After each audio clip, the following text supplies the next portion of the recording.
Bien, como trader, ¿qué importancia le das al control del riesgo y a la psicología en el trading? Me gustaría hablar más del riesgo aquí y luego ya podemos entrar en la psicología.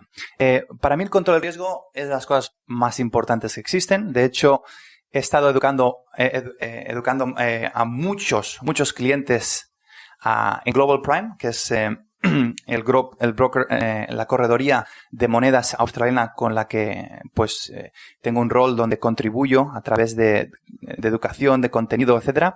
Y yo uno de los artículos que publiqué y que sigo siempre intentando hacer hincapié es lo que yo llamo los 4 pilares que hay que respetar en la operatoria, ¿no? Y aquí me vas a permitir que elabore un poco más en detalle, ya que se habla de mucho de la entrada o de la estrategia que se va a utilizar para recoger beneficios, pero yo creo que más allá de la entrada, como decía, esa es la punta del iceberg. Al final, debajo hay mucho más que se cuece y que es importante tenerlo en cuenta. Entonces, para mí, si bien una gran cantidad de componentes va a influenciar en los intentos de tener éxito, el trading es un espacio donde un enfoque holístico es totalmente necesario. Como consecuencia de ello, sin estos 4 pilares, el esperar que vas a tener ganancias de forma sostenible en el mercado, yo creo que son poco realistas, ¿no? Entonces, los 4 pilares que debes de poder combinar incluyen, primero, la tasa de ganancias, ya sea un 50% o que vayas a ganar un 60% de las veces. Segundo, es la recompensa que vas a tener frente al riesgo al cual vas a estar expuesto. Tercero, es la gestión que vas a tener de la posición. Y luego, cuarto, que es un factor que mucha gente no observa lo suficiente, es la elección de la casa broker, de la corredoría, que te va a tener que ser tu aliado. Si realmente te quieres convertir en un operador exitoso, vas a tener que tener un aliado en tu casa broker. Y muchas casas corredorías no van a ser tus aliados. Van a intentar que pierdas haciendo todo tipo de manipulaciones. Y esto es algo que yo me he encontrado en el pasado y hay pocos, diría yo, de brokers que realmente sean transparentes, honestos. Pero bueno, eso es otro tema que podemos hablar luego más tarde. Entonces, estos deberían ser los pilares fundamentales. Luego cualquier estrategia ya, como he dicho, estrategia donde se enfatiza la entrada al mercado, un estado mental, resolución de objetivos, preparación, todo lo que sea que quieras incorporar ya como de forma adicional, como parte de tu arsenal, que no comprenda estas verdades universales, estos 4 pilares, en una actividad que yo siempre digo que es tan orientada estadísticamente como es el hacer trading, el hacer operatoria, ya sea en stocks o en monedas, pues va a sufrir de un vacío pues muy peligroso, ¿no? Primer pilar es la de tasa de victorias. Y aquí lo que impera es la necesidad primordial de pensar siempre en probabilidades. Entonces, como operadores, nosotros siempre debemos de tener en mente cuál es la tasa de ganancia que va a ser realista, pero que va a ser también lo suficientemente alta, de modo que cuando ésta se va a combinar con la recompensa que uno obtiene en sus operativas ganadoras en frente al riesgo, es decir, cuánto vas a estar ganando en una victoria frente a la pérdida potencial que vas a tener, pues el resultado de esa combinación de tasa de victorias frente a lo que vas a ganar, frente a lo que arriesgas, el resultado es y siempre hablando y siempre haciendo hincapié a la estadística, es una expectativa positiva sobre una muestra de operaciones que va a ser lo suficientemente grande, ¿no? Entonces, obviamente esto es mucho más fácil decirlo que hacerlo y muchas veces las simulaciones no muestran un potencial que luego cuando se opera en la vida real no se transmite, ¿no? en esos resultados y ahí entramos en lo que sería el componente psicológico que luego ya podemos abarcar más. Pero es importante que dentro de este primer pilar, que es la tasa de victorias, que no se confunda que sí que tiene atractivo el tener o alcanzar una tasa de ganancias que sea alta, ¿no? Siempre va a tener un atractivo más elevado el decirle a tus compañeros o el verte que estás ganando el 70% o el 60% de las operatorias. Eso es tan solo naturaleza humana, el querer tener razón y el evitar el dolor mental de sufrir pérdidas, ¿no? Al final, la intensidad de las emociones cuando se experimenta una pérdida tiende a amplificarse en gran medida en función de nuestra reacción fisiológica que heredamos. O sea, nosotros heredamos como humanos esas reacciones fisiológicas y eso luego se origina en los mecanismos que tenemos de autodefensa que hemos construido durante millones de años para escapar del peligro o de eventos dañinos. Y nosotros las pérdidas que tenemos como operadores siempre se asocian como eventos peligrosos. Queremos escapar de ello, pero no es así como se tiene que abarcar la operatoria. Se tiene que abarcar de una forma probabilística. Por lo tanto, en este primer pilar, nosotros debemos siempre intentar romper con esta mentalidad de prevención de daños y de comenzar más a pensar o a darnos cuenta de que en la raíz misma, al operar, cada resultado va a representar tan solo una secuencia constante de eventos que van a ser aleatorios. Y es solo cuando se toman acciones que son consistentemente repetitivas para ingresar al mercado a través de una formación o un patrón de precios, que uno puede a partir de ahí empezar a aprovecharse del poder que a menudo se conoce como en inglés un edge o una ventaja técnica que se ha simulado de forma muy muy minuciosa y has llegado a alcanzar una expectativa positiva sobre una muestra muy larga de operaciones, ¿no? Entonces, digamos que eso sería el primer punto. Y yo como ejemplo siempre pongo el imaginarse que tenemos un escenario. Vamos a pensar, por ejemplo, en el acto de lanzar una moneda, que es un evento que es mutuamente exclusivo y es aleatorio. Y solo hay dos resultados. O bien tienes cara o bien tienes cruz. Luego, si se pregunta a corto plazo si tales eventos se van a considerar aleatorios a pesar de la posibilidad teórica de que uno tiene de 50-50, uno debe de comprender que hay que siempre va a haber una miriada de factores que van a ser incontrolables, ya sea cuando lanzas la moneda, pues estamos hablando, por ejemplo, por ejemplo, del movimiento del aire o la posición de nuestra mano cuando atrapamos la moneda o otros elementos que a la vez cuando eso se extrapola al mercado, pues hay ciclos de corto plazo, de medio, de largo plazo, hay perspectivas técnicas en cada periodo de tiempo, hay eventos fundamentales, hay grupos de órdenes. ¿Me entiendes? O sea, van a ser muchísimos factores aleatorios, entonces siempre es importante el enfocarlo de una forma probabilística. ¿Por qué te digo lo de la moneda? Porque la moneda, a pesar de que la lanzamos, déjame que lo... mira, si lanzamos una moneda, por ejemplo, con una probabilidad, sabemos que es del 50% de que salga cara o cruz, en 4 lanzamientos van a haber hasta 16 resultados que son diferentes, que se pueden esperar. Y aquí estamos hablando de combinación de cara, cruz, cara, 16 resultados. ¿Qué significa eso? Pues que en una secuencia de eventos con una probabilidad del 50% en cada tirada, tenemos...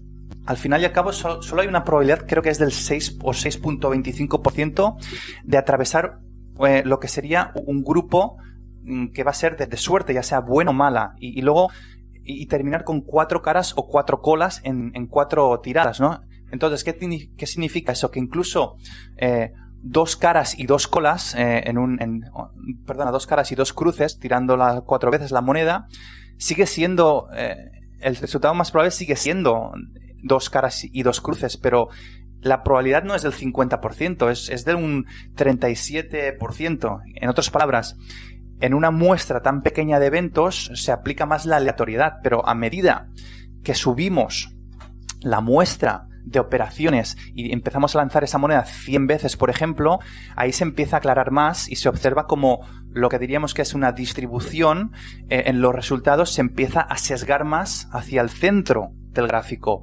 o digamos como podríamos entender también como una forma de campana, ¿no? Y es lo que se entiende ahí como el teorema del límite central. Entonces, si acumulamos, por ejemplo, 1000 lanzamientos de monedas, pues se va a ver que el sesgo cada vez se acumula más hacia el centro también, ¿no? Entonces, estamos hablando de una moneda que tiene una posibilidad no tiene una ventaja técnica, es un 50-50, pero hay muchas estrategias que te dan entradas que te van a dar más de un 50% de ventaja. Entonces, lo que te quiero decir con esto, con este primer pilar, es que podemos llegar a implementar una estrategia con una ventaja técnica en el mercado de más que va más allá de ser un 50 con 50, que sería un lanzamiento de moneda, ¿no? Entonces, ese es el primer pilar. Luego, lo que yo llamo el gemelo inseparable de la tasa de victorias, que va a ser la relación del riesgo con la recompensa. Y aquí lo que sí que hay que aceptar como una hipótesis que es verdadera es que un sistema que te va a proporcionar una expectativa de proporción de victorias, digamos, del 50%, digamos, pues va a tender a aumentar su precisión hacia tu escenario del 50% a medida que la muestra aumenta. Nada, ahora, hay que buscar lo que se entendería como en inglés el sweet spot o ese punto dulce donde si sabes que tienes un 50% de tasa de ganancias, si realmente quieres ser un operador exitoso, tienes que combinarlo con una recompensa que va a ser más allá de cuando ganas 100, pierdes 100. Si es así, no vas a tener una ventaja en el mercado.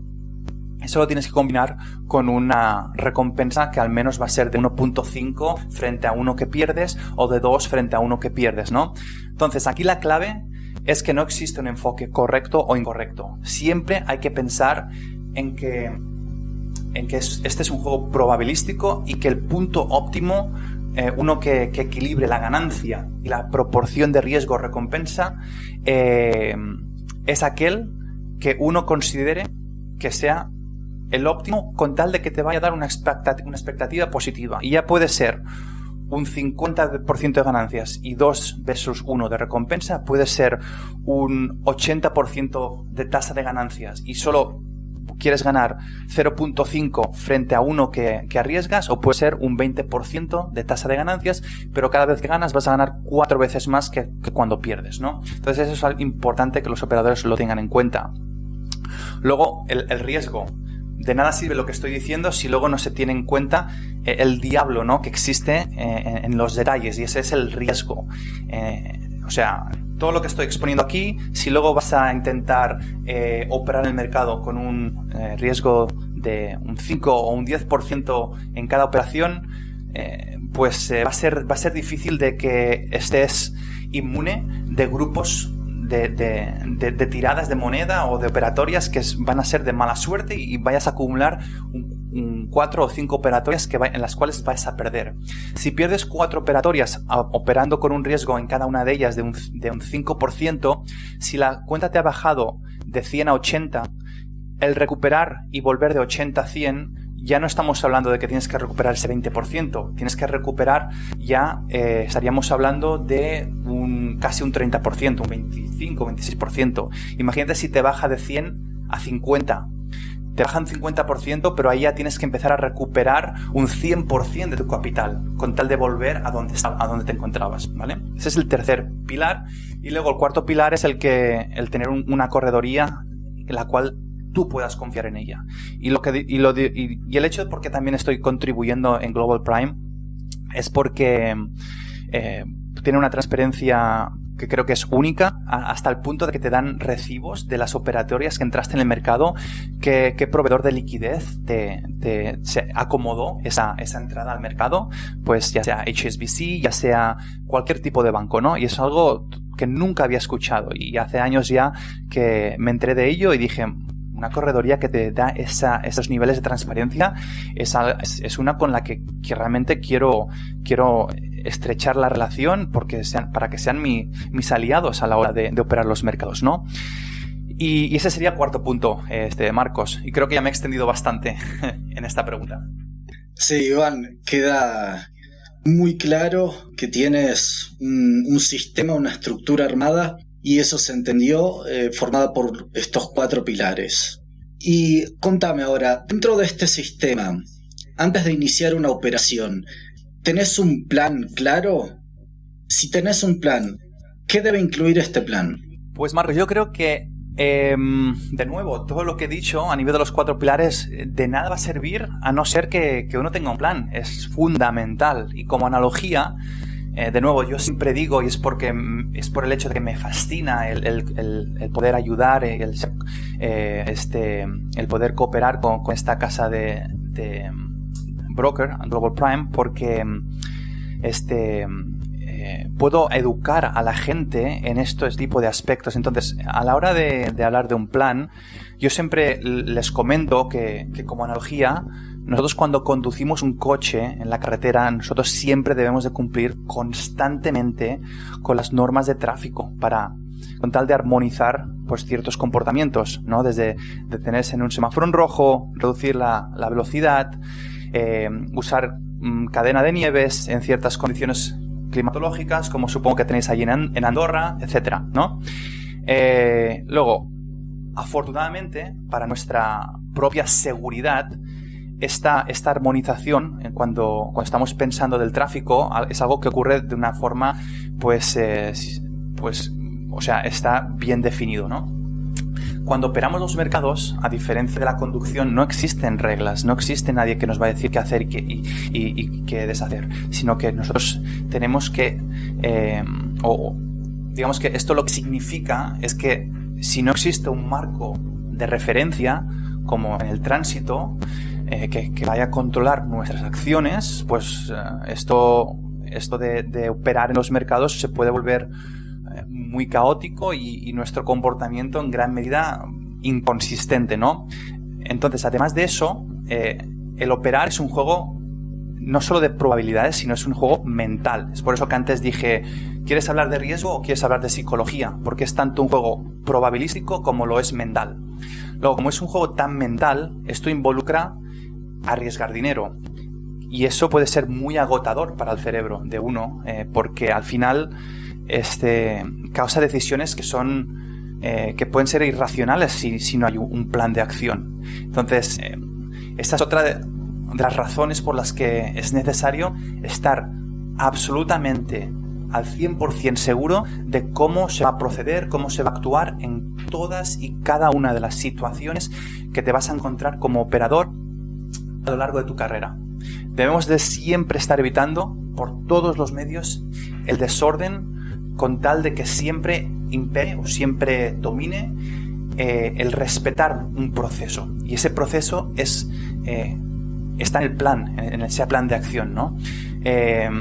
La falta de disciplina o la inconsistencia, al final, es el enemigo número 1 de cualquier operador. Es el dicho de que este dicho me lo sé mejor en inglés, pero creo que se traduce como si no puedes planificar, ya estás planificando en fallar, ¿no? Si al final no tienes un plan donde todo quede bien detallado, todo va a ser muy caótico. Y el operar al final es un negocio como otro cualquiera, y no te vas a encontrar negocios o pocos de ellos que quieran tener éxito donde no vaya a haber un plan de acción consistente y que vaya a ser implementado con rigurosidad, ¿no? Entonces, el dominio de ser mecánico en las acciones que se toman está directamente relacionado con las posibilidades de que vas a tener de éxito. Es por eso de cuando se habla de que un 95% o un 90% de operadores tienden a perder dinero, también yo creo que aquí hay que relacionar, o que va a existir una correlación entre, qué porcentaje al final del día realmente se toma esto con la seriedad que se merece, ¿no? Nosotros cuando manejamos de nuevo, vuelvo al tráfico, cuando manejamos nuestro automóvil, nuestro comportamiento no puede desviarse de las rígidas reglas de tránsito. Entonces, a partir de ahí, el pensar que puedes operar sin que exista la misma rigurosidad es algo que realmente yo personalmente no contemplo, y si hay alguien que lo haga sin tener un plan de acción, yo creo que obviamente está bendecido o tiene unas dotes que yo jamás me imaginaría que podría tener, a no ser que tenga un plan, ¿no? Luego, me has preguntado de qué debería de incluir este plan. Entonces, yo lo que siempre explico es de que, primero de todo, un plan es algo donde, de forma paradójica, hay que hacerlo complejo, pero a la vez hay que hacerlo conciso. Y me explico. Hay un desafío como operador al crear un plan. ¿Por qué? Pues porque se debe escribir con la mayor cantidad de detalles que uno pueda pensar, pero al mismo tiempo hay que ser lo más breve posible y preferiblemente de 1 o 2 páginas máximo. Y quizás no desde el principio, pero sin duda debería de ser, ese es el objetivo a medio plazo, ¿ok? O sea, de forma progresiva, tu plan tiene que ser complejo, pero detallado y hasta cierto punto simple, ¿no? Entonces, ¿por qué digo esto? Porque un plan es algo que quieres revisar cada día. Yo nunca empiezo mi operatoria a no ser que me leo mi plan. Al final ya se convierte en algo que es de segunda naturaleza, es algo que ya me aprendí de pe a pa. Pero ¿por qué se tiene que hacer esto como parte de un plan? Porque sería muy desalentador el tener que repasar un plan cada día que sea de 10 páginas. El riesgo, yo al menos como lo veo yo, el riesgo es claro de que si vas a tener un plan de 10 páginas, al final te vas a abstener de referirte a él y de repasártelo porque no te lleva demasiado tiempo. Es decir, yo no puedo imaginarme que un plan de 10 páginas me lo voy a estar repasando cada día antes de empezar el mercado. No, mi mente, mi cerebro no es capaz de absorber toda esta información. Entonces tengo que buscar constantemente avenidas donde pueda estar recortando ya sea frases o palabras que realmente no sean ya necesarias, ya las tenga incorporadas de forma subconsciente, ¿no? Luego, algo más que hay que recordar es que no hay forma correcta o incorrecta a la hora de diseñar un plan de acción. Cada uno de nosotros opera de forma diferente, percibe los resultados de manera diferente y al final ahí se encuentra la belleza de operar en los mercados. Entonces, escribir tus reglas se reduce a un ejercicio muy importante, esto de autodescubrimiento constante a través de tu propio viaje como operador. Y es ahí en la manifestación progresiva de ese viaje reflejado en las reglas que al final, pues, una forma de operar va a poder ser más y más consistente, sobre todo si se va revisando ese plan en medida que se encuentran pues nuevas habilidades o se aprenden nuevas lecciones, y un plan está siempre en permanente evolución, ¿no? Un plan nunca está... yo creo que es un hábito saludable el ir ajustando de forma pues marginal o leve cada observación que se hace. Yo siempre lo hago en fin de semana y hoy en día ya las adaptaciones que tengo en mi plan ya son muy, muy, muy mínimas. Es decir, a lo mejor cambio una línea cada mes y es una línea que sé que siempre me intento decir a mí mismo, cuidado, porque hay una línea muy fina entre empezar a alterar un plan de forma excesiva. Porque a medida que se acumulan más y más alteraciones del plan, al final, sin darte cuenta, has cambiado el plan por completo, ¿no? Entonces, a medida que se acumula esa experiencia, se deben incorporar las reglas que son basadas muy, muy importante en la propia experiencia de uno, ¿no? Eso es lo que para mí lo veo como el factor más apropiado. Un acto constante de equilibrio entre mantener intacto lo que sería tu plan central y luego seguir puliendo constantemente los pequeños detalles, ¿no? Luego, a nivel de cómo construir el plan, yo siempre me pregunto, ¿por qué opero? debe haber una razón subyacente para que tengas un interés en operar en los mercados. El hecho de decirte a ti mismo, quiero ganar dinero, eso no es lo suficientemente... no tiene suficientemente poder desde el punto que yo lo veo. Aquí tenemos que dar más hincapié en